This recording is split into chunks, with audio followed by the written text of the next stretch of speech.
नमस्कार दोस्तों, study with AK classes में आपका स्वागत है। मेरा नाम है अंकित और आज हम बात करने वाले हैं न्यू एजुकेशन पॉलिसी 2020 की नई शिक्षा नीति 2020 की। वर्ष 1986 में आई नीति के करीब 3.5 दशक बाद, लगभग 34 साल बाद देश को एक नई शिक्षा नीति मिली है। यह शिक्षा नीति भारत को विश्व शक्ति बनाने की राह पर ले जाएगी और आज हम जानेंगे कि इस शिक्षा नीति में क्या क्या बदलाव किया गया है और ये जो बदलाव किए गए हैं ये कब से लागू होंगे और इसके सकारात्मक पहलू क्या हैं और इसी के साथ साथ इसके नकारात्मक पहलू क्या हैं या इसमें कमियां क्या क्या हैं, और उसके बाद हम देखेंगे इसके सुझाव कि हमने इसमें और क्या क्या सुधार करना चाहिए। तो शुरू करते हैं कि हमारा जो नई एजुकेशन पॉलिसी 2020 की घोषणा की गई है, इसी के साथ साथ क्या क्या दिया गया है कि जो मानव संसाधन विकास मंत्रालय है जिसने इस नई शिक्षा नीति को लागू किया है, घोषित किया है, उसका नाम बदलकर अब शिक्षा मंत्रालय कर दिया गया है। तो आइए जानते हैं इसके कुछ महत्वपूर्ण प्रावधानों के बारे में कि इसके महत्वपूर्ण प्रावधान क्या हैं। तो सबसे पहला प्रावधान ये है कि 10+2 जो पहले क्लास 12 तक की पढ़ाई होती थी उसमें 10+2 सिस्टम लागू था, उसे अब खत्म कर दिया गया है। अब उसके स्थान पर 5+3+3+4 सिस्टम को लागू किया गया है। आगे हम अभी देखेंगे कि ये 5+3+4+3+4 सिस्टम है क्या, इसको हम अभी विस्तार से आगे देखेंगे। तो आगे देखते हैं इसके प्रावधान के बारे में कि जितने भी राज्य होंगे वो स्कूल स्टैंडर्ड अथॉरिटी का गठन करेंगे। ये अथॉरिटी जो होगी ये छोटे छोटे स्कूल हैं इनकी निगरानी करेगी। और नेक्स्ट प्रावधान है कि सभी राज्य अपना सिलेबस तैयार करेंगे। सभी राज्य अपना सिलेबस तैयार करेंगे और सिलेबस इस तरीके से तैयार करेंगे कि जो बैग है, जो स्टूडेंट्स का, बच्चों का बैग है, उसका बोझ क्या होगा, कम से कम रखा जाएगा। और इसका अगला प्रावधान है कि जो शिक्षा पर खर्च था पहले 3% था, अब उसे बढ़ाकर जीडीपी का 6% कर दिया गया है, जो कि बहुत ही अच्छी बात है। नेक्स्ट है कि 2030 तक 2 करोड़ बच्चों को फिर से स्कूल सिस्टम से जोड़ने का लक्ष्य रखा गया है। जो हमारे करीब 2 करोड़ बच्चे जो स्कूल छोड़ चुके हैं उन्हें दोबारा स्कूल सिस्टम से जोड़ा जाएगा और इसका लक्ष्य 2030 तक रखा गया है कि 2030 तक हम 2 करोड़ बच्चों को वापस विद्यालय में ले आएंगे। नेक्स्ट है कि टीचर्स के लिए कॉमन नेशनल प्रोफेशनल स्टैंडर्ड तैयार किए जाएंगे कि एक टीचर को की क्या योग्यता होगी, ये एक स्टैंडर्ड तैयार किया जाएगा, उसके आधार पर टीचर को नियुक्त किया जाएगा। नेक्स्ट है कि स्ट्रीम को खत्म कर दिया गया है कि पहले क्या था कि बच्चे को आर्ट स्ट्रीम, साइंस स्ट्रीम या कॉमर्स स्ट्रीम में से किसी एक स्ट्रीम को चुनना होता था कि अगर बच्चा बीच में स्ट्रीम चेंज करना भी चाहे तो नहीं कर सकता था, या किसी दूसरे सब्जेक्ट में अगर उसको इंटरेस्ट है तो वो नहीं इंटरेस्ट ले सकता था या उसमें सब्जेक्ट में एडमिशन नहीं ले सकता था। लेकिन अब क्या होगा कि एक स्टूडेंट्स जो होगा, चाहे वो साइंस का हो, कॉमर्स का हो या आर्ट्स का हो, वो चाहे आर्ट्स का स्टूडेंट्स हो वो साइंस की सब्जेक्ट ले सकता है, साइंस का सब्जेक्ट हो वो कॉमर्स की सब्जेक्ट ले सकता है। जैसे कि अगर हिस्ट्री पढ़ने वाला छात्र हो वो कॉमर्स पढ़ सकता है, ज्योग्राफी पढ़ने वाला छात्र मैथ पढ़ सकता है। तो इस प्रकार क्या किया गया है कि स्ट्रीम को पूरी तरह से खत्म कर दिया गया है और मल्टीपल एंट्री और एग्जिट को लागू कर दिया गया है कि अगर बच्चा स्टूडेंट्स बीच में अगर छोड़ दे किसी कारणवश पढ़ाई, वो फिर 2 साल 3 साल बाद अगर दोबारा पढ़ना चाहे तो वहीं से वो क्या है, पढ़ाई अपनी शुरू कर सकता है। तो नेक्स्ट है कि अब जो होगा कि फीस जो होती थी अब सरकार तय करेगी कि फीस कैसे लेना है। एक सब्जेक्ट की कैटेगरी बना दी जाएगी, इस कैटेगरी के जो सब्जेक्ट होंगे उनकी इतनी फीस होगी, तो इस आधार पर जो होंगे सरकार फीस तय कर देगी। उसी के आधार पर सारे विद्यालय और कॉलेज जो होंगे उसी के आधार पर फीस लेंगे। नेक्स्ट पॉइंट है कि हायर एजुकेशन इंस्टीट्यूशंस, उच्च शिक्षा संस्थान जैसे आईआईटी, आईआईएम में भी आर्ट्स और ह्यूमैनिटीज सब्जेक्ट पढ़ाए जाएंगे। पहले वहाँ पर सिर्फ इंजीनियरिंग या मैनेजमेंट की पढ़ाई होती थी, प्रबंधन की पढ़ाई होती थी, अब वहाँ पर आर्ट्स और ह्यूमैनिटीज के सब्जेक्ट भी पढ़ाए जाएंगे, जो कि बहुत ही अच्छा एक सकारात्मक कदम है। इसमें नेक्स्ट देखते हैं कि ये सारे जो प्रावधान हैं, जो नई शिक्षा नीति में प्रावधान लाए गए हैं, ये सारे प्रावधान नए सेशन में 2021-22 के नए सेशन से, एकेडमिक सेशन से लागू होने लगेंगे, ये लागू कर दिए जाएंगे। तो इस प्रकार ये कुछ महत्वपूर्ण प्रावधान थे। उसके बाद आगे देखते हैं हम कि सिस्टम देखते हैं, वो जो 10+2 के स्थान पर लाया गया है 5+3+3+4 सिस्टम को लाया गया। ये सिस्टम आखिर है क्या? जो नई शिक्षा नीति है इसमें जो 12वीं तक की पढ़ाई अब क्या होगी 5+3+3+4 के 4 स्टेज में होगी। तो इसमें 4 स्टेज देखते हैं कौन कौन से हैं। पहला स्टेज है फाउंडेशन स्टेज, जो कि 5 साल का होगा। फाउंडेशन स्टेज 5 साल का होगा, 5 साल की इसमें पढ़ाई होगी, जिसमें से बच्चा जब 3 वर्ष का होगा तब विद्यालय जाना शुरू करेगा। 3 वर्ष से वो विद्यालय जाना शुरू करेगा। और इस स्टेज के पहले के जो 3 साल होंगे यानी कि प्री प्राइमरी के होंगे, इसमें बच्चे को क्या किया जाएगा, एक्स्ट्रा एक्टिविटीज़ करवाई जाएंगी, बच्चे को खेल कूद करवाया जाएगा, और जो अलग अलग माध्यम से गतिविधियाँ होंगी उस माध्यम से बच्चे को सिखाया जाएगा, उसकी पढ़ाई करवाई जाएगी। और इस स्टेज में सिर्फ बच्चे को उसकी जो मदर लैंग्वेज होगी, मातृभाषा होगी, उसी में ही क्या है उसे सिखाया जाएगा, उसकी पढ़ाई करवाई जाएगी। और जो फिर इस स्टेज के जो बाकी के बच्चे जो हैं 2 वर्ष होंगे, उसमें क्या होगा क्लास 1 और क्लास 2 की पढ़ाई होगी। तो इसमें कोई भी एग्जाम नहीं होगा, इसमें सिर्फ बच्चे को क्या किया जाएगा, सिखाया जाएगा। तो ये फाउंडेशन स्टेज में बच्चे को अच्छे से विभिन्न प्रकार की गतिविधियों के माध्यम से सिखाया जाएगा। नेक्स्ट स्टेज देखते हैं कि नेक्स्ट स्टेज हमारी प्रिपरेटरी स्टेज है, जो कि भी ये अगले 3 साल के लिए होगी। यानी कि क्लास 2 के बाद इसमें कक्षा 3, 4 और 5 की पढ़ाई होगी। और इससे क्या होगा कि पढ़ाई इससे छात्रों को भविष्य के लिए तैयार किया जाएगा। कि इसमें इस स्टेज में छात्रों को विभिन्न प्रकार के जो परिचय है करवाए जाएंगे विभिन्न विषयों से, जैसे विज्ञान, कला, मनोविज्ञान, मानविकी जैसे विषय हैं, इनसे उनका क्या कराया जाएगा, उनका परिचय कराया जाएगा, जिससे वो विभिन्न प्रकार आगे चल के भविष्य के लिए क्या करें, अपना लक्ष्य निर्धारित कर सकें कि हमें आगे क्या करना है। और इसमें भी क्या किया जाएगा, बच्चों को विभिन्न प्रकार की गतिविधियां करवाई जाएंगी, उससे बच्चे क्या करेंगे, सीखेंगे। प्रैक्टिकल पर अधिक ध्यान दिया जाएगा, प्रैक्टिकल नॉलेज पर अधिक ध्यान दिया जाएगा। तो इसमें भी क्या होगा कि उसकी पढ़ाई जो होगी स्टूडेंट्स की, वो भी क्या होगी, मदर लैंग्वेज में होगी, या रीजनल लैंग्वेज में, या नेशनल लैंग्वेज में ही उसकी पढ़ाई होगी। लेकिन एक पॉइंट और दिया गया है कि इस जो प्रिपरेटरी स्टेज होगी, इसमें इंग्लिश मीडियम से पढ़ना अनिवार्य नहीं होगा। इसमें बच्चा अगर इंग्लिश मीडियम से पढ़ना चाह रहा है तो वो इंग्लिश मीडियम से पढ़ सकता है, अन्यथा ये अनिवार्यता यहाँ पर ख़त्म कर दी गई है कि क्लास 3 से 5 तक की पढ़ाई जो होगी वो उसमें बच्चा किसी भी मीडियम से पढ़ सकता है, वो चाहे इंग्लिश में या हिंदी मीडियम से या अपनी भाषा भी मातृभाषा में वो पढ़ सकता है। और इस स्टेज से क्या होंगे, हमारे एग्जाम्स अब धीरे धीरे क्या होंगे, बच्चे को एग्जाम्स के लिए प्रिपेयर किया जाएगा। अभी वहाँ पर धीरे धीरे एग्जाम्स शुरू कर दिए जाएंगे। नेक्स्ट स्टेज देखते हैं मिडिल स्टेज। मिडिल स्टेज भी क्या होगी, आगे के 3 वर्ष के लिए भी ये मिडिल स्टेज होगी, जिसमें से क्लास 6, 7 और 8 की पढ़ाई होगी। तो इसमें क्या होगा कि क्लास 6 से ही बच्चों को कंप्यूटर कोडिंग सीखने को मिलेगा, जो कि बहुत अच्छा एक सकारात्मक बहुत अच्छा कदम है, सकारात्मक कदम है। इसमें बच्चों को कंप्यूटर कोडिंग सिखाना शुरू कर दिया जाएगा।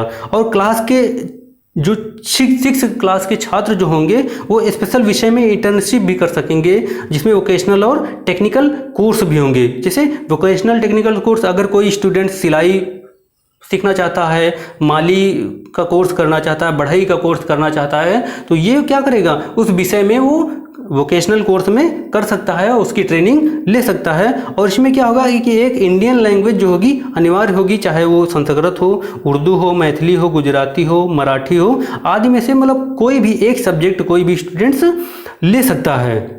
इसके बाद नेक्स्ट हमारी स्टेज आती है सेकेंडरी स्टेज, जो कि 4 वर्ष के लिए होगी। तो यहाँ पर क्या होगा कि इसमें कक्षा 9, 10, 11 और 12 की इस स्टेज में पढ़ाई होगी। और इस स्टेज में बच्चे को क्या किया जाएगा, किसी भी विषय के प्रति उसकी नॉलेज को बढ़ाया जाएगा, गहरी समझ पैदा की जाएगी, उसकी विश्लेषण क्षमता को बढ़ाया जाएगा, उसकी क्रिटिकल थिंकिंग को डेवलप किया जाएगा। जो पहले क्या था कि जब बच्चे 9th 10th में पहुंचते हैं तो एग्जाम्स की तैयारी के लिए रटना शुरू करते हैं, रटने की जो एक प्रथा है उसको यहाँ पर समाप्त कर दिया गया। अब क्रिटिकल थिंकिंग होगी, उन्हें विश्लेषण क्षमता उनके अंदर डेवलप की जाएगी।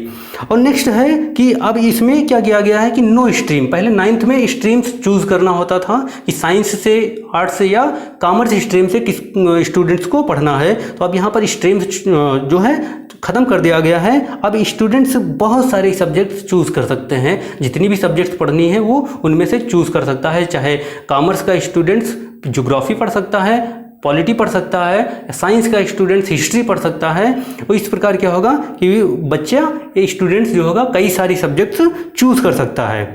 और अब यहाँ पर जो एग्ज़ाम का पैटर्न था पहले कि एक साल में सिर्फ एक ही एग्ज़ाम होता था, अब यहाँ पर एक साल में 2 एग्ज़ाम्स होंगे। एक सेमेस्टर प्रणाली लागू कर दी गई है यहाँ पर, और एग्ज़ाम हर 6 महीने पर एक बार होंगे।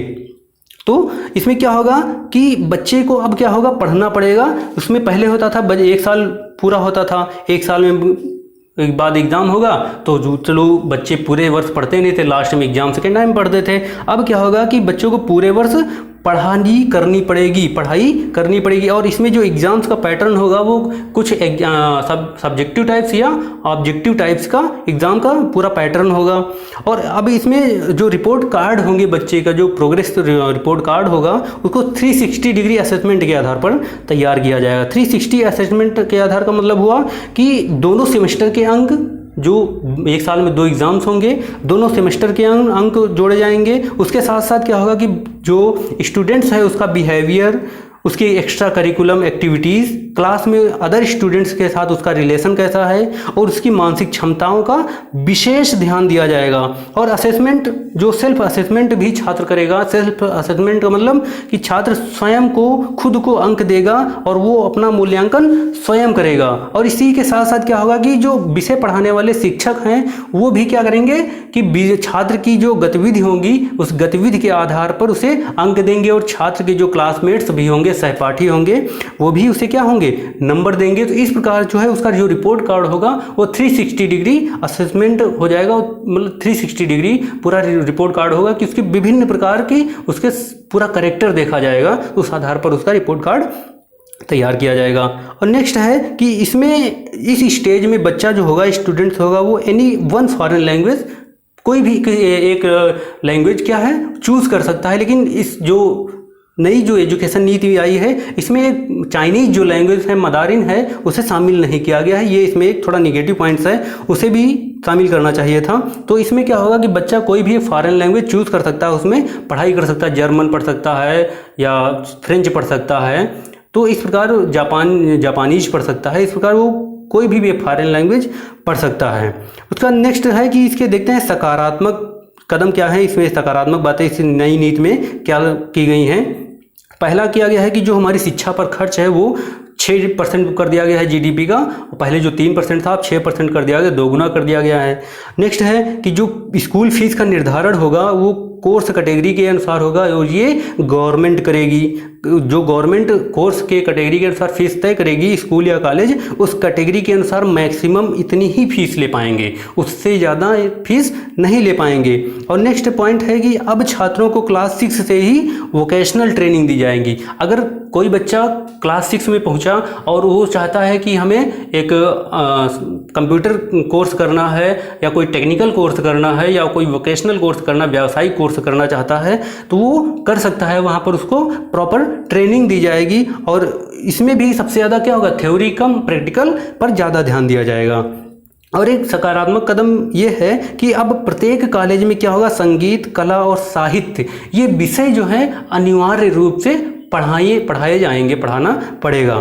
तो ये बहुत अच्छी बात है कि सारे विद्यालय में, सारे कॉलेजेस में संगीत, कला और साहित्य विषय अनिवार्य कर दिए गए हैं पढ़ाने के लिए। और नेक्स्ट पॉइंट है कि फॉरेन यूनिवर्सिटी, जो विदेशी जो विश्वविद्यालय हैं, विदेशी विश्वविद्यालय हैं, इनमें ये क्या करेंगे, अपना कैंपस भारत में खोल सकते हैं। क्योंकि पहले होता था कि जब पहले कोई फॉरेन यूनिवर्सिटी इंडिया में अगर कैंपस खोलना चाहती थी तो उसे इंडियन गवर्नमेंट के पास सिक्योरिटी सबमिट करनी होती थी कि आप इतनी सिक्योरिटी दीजिए तभी हमारे यहाँ आप क्या कैंपस खोल सकते हैं। लेकिन अब इस सिस्टम को ख़त्म कर दिया गया है। अब कोई भी फॉरेन यूनिवर्सिटी अपना एक कैंपस भारत में खोल सकती है। और इसमें शर्त यह है कि जो दुनिया की, वर्ल्ड की जो टॉप 50 यूनिवर्सिटी होंगी वो ही अपनी ब्रांच जो है भारत में खोल सकती हैं।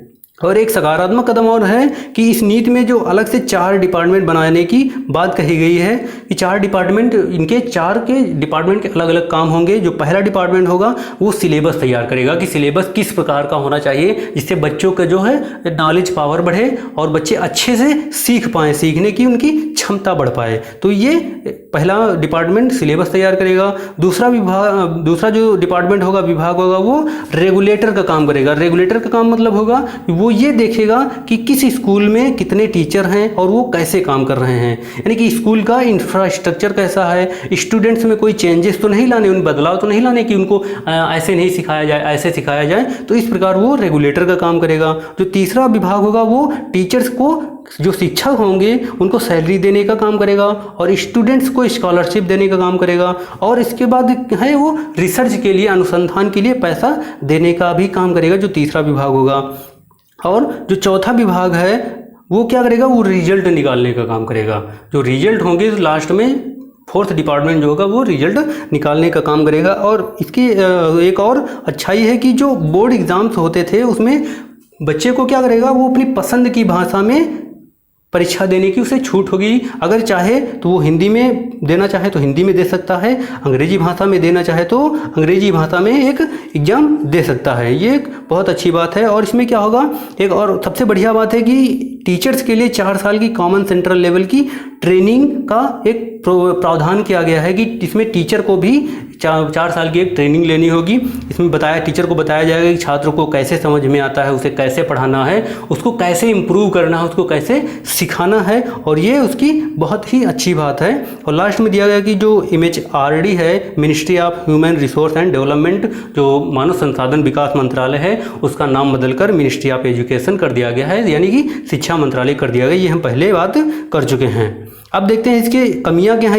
इसमें कमियां ये हैं कि अभी भी इसमें इंग्लिश मीडियम को रखा गया है। इंग्लिश मीडियम के बारे में ज़्यादा बात नहीं की गई है, लेकिन इसे अनिवार्य तो नहीं किया गया, लेकिन ये फिर भी इंग्लिश मीडियम इसको रखा गया है कि बच्चा अगर चाहे तो इंग्लिश मीडियम से पढ़ सकता है। तो कहने का मतलब ये है कि इंग्लिश मीडियम का जो एक डर बना हुआ है वो अभी भी बना रहेगा कि इंग्लिश मीडियम से अगर पढ़ेंगे तभी अच्छे कॉलेज में एडमिशन होगा या अच्छे मार्क्स आएंगे। तो ये अभी भी डर बना रहेगा, जो एक बहुत बड़ी कमी है। और नेक्स्ट है सेंट्रलाइजेशन, यानी कि राज्यों का अधिकार जो है उन अधिकारों में कमी कर दी गई है। अब क्या है कि जो सिलेबस है वो सेंटर डिसाइड करेगा, केंद्र सरकार डिसाइड करेगी और उस सिलेबस को राज्यों को मानना ही पड़ेगा। और ये पॉइंट जो है हमारी जो संघात्मक व्यवस्था है उसमें एक आघात है कि केंद्र को राज्यों से अधिक जो है अधिकार प्रदान कर दिए गए हैं। ये 2 कमियां हैं इसमें जो कि काफ़ी निराशाजनक हैं। नेक्स्ट है, अब देखते हैं कि अब इसके सुझाव हैं। हम इस नीति में क्या सुझाव देना चाहते हैं कि इसमें अगर ये जोड़ दिया जाए तो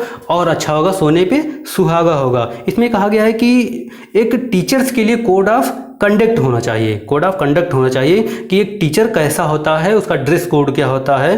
तो इसके लिए क्या होगा कि कुछ टीचर्स होते हैं कि कोई जींस पहनकर चले आए, टी शर्ट पहनकर चले आए, तो उनके लिए एक ड्रेस कोड होना चाहिए। क्योंकि जो टीचर्स होते हैं वो एक समाज का आधार स्तंभ होते हैं। बच्चे, स्टूडेंट्स उन्हीं को देखकर अब खुद को सीखते हैं। तो इस प्रकार क्या होगा कि उन्हें कोड ऑफ कंडक्ट तैयार कर देना चाहिए, उनका ड्रेस कोड होना चाहिए कि। और लास्ट में पॉइंट ये है कि एक चैप्टर ऐड कर दिया जाना चाहिए उनके हर सब्जेक्ट के लास्ट में कि एक अच्छे टीचर के गुण क्या क्या होते हैं, कि वो टीचर ये धूम्रपान नहीं करता है। तो इस प्रकार उसके ये अच्छे अच्छे पॉइंट्स दे देने चाहिए लास्ट में चैप्टर में। और ये सारे सब्जेक्ट्स के लास्ट में एक चैप्टर ऐड कर दिया जाना चाहिए, जिससे कि बच्चों को पता चल सके कि ये एक टीचर अच्छा कौन सा होता है, कौन सा नहीं होता है। एक अच्छे टीचर के क्या गुण होती हैं, उसकी क्या पहचान होती है। तो ये कुछ सुझाव थे। और ये सब जो हमारे नियम कानून बने हैं, हमारे जो नियम बने हैं नई शिक्षा नीति के, और ये सबसे बड़ी बात है कि ये तभी सफल होंगे, हमारी नई व्यवस्था, शिक्षा व्यवस्था अच्छे से चालू होगी जब ये अच्छे से लागू होंगे। तो हम आशा करते हैं कि हमारी गवर्नमेंट इन सभी जो प्रावधान हैं इनको अच्छे से लागू करेगी और संपूर्णता के साथ जल्द से जल्द लागू किया जाए, ताकि हमारा भी विश्व गुरु बनने का एक सपना जो है, जो हम विश्व गुरु कहलाते हैं, वो सपना सच में साकार हो। तब तक के लिए फिर आपको यह वीडियो तब तक के लिए बस इतना ही कहना चाहूँगा। आपको यह वीडियो लेक्चर कैसा लगा हमें कमेंट्स में ज़रूर बताएं और हमारे चैनल को लाइक, शेयर एंड सब्सक्राइब भी करें। फिर मिलते हैं अगले वीडियो में, तब तक के लिए नमस्कार।